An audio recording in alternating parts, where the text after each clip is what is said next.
Leero mu byafaayo bwe bwali bwe buti ng'ennaku z'omwezi 14 omwezi ogw'omwenda omwaka ogwa 2000 alipoota ku ntambuza y'emirimu gavumenti ez'ebintu n'ezirukanya emirimu gavumenti yafulumizibwa era n'eteesebwako mu paalamenti. Ababaka baawagira mu bungi ebitagambika ekiteeso eky'okuyimiriza okusolooza omusolo okuva ku bannayuganda abawezezza emyaka 18 ogwamanyibwa ennyo ng'omusolo gw'omutwe ogwaggyibwanga ku buli muntu. Ababaka okuwagira ekiteeso kino essira baaliteeka ku nsonga ey'omusolo guno okubeera nga gwali gukuŋŋaanyizibwa mu ngeri ey'amaanyi ng'era abantu babeera ku ddukadduka bwe gunaakuŋŋaanyizibwa kye baagamba nti kyali kitayisizza nnyo abakulembeze kw'ossa ne gavumenti ebitagambika. N'olwekyo bano kyebaava baawagira ennyo okuyimiriza okusolooza omusolo bwe guti mu ggwanga lyattu Uganda, era mu mwaka ogwa 2005 omukulembeze w'eggwanga Yoweri Kaguta Museveni yalangira nti omusolo guno gwakuggyibwawo mu ggwanga okutandika n'ennaku z'omwezi lumu omwaka ogwo omwezi ogw'omusanvu, ng'okulangira kuno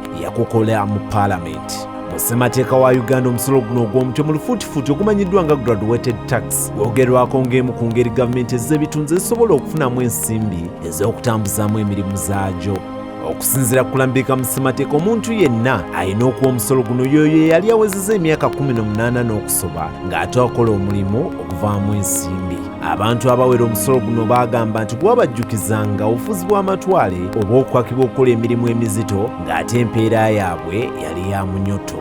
Leero mu byafaayo ababaka bateesa okuyimiriza omusolo ogw'omutwe.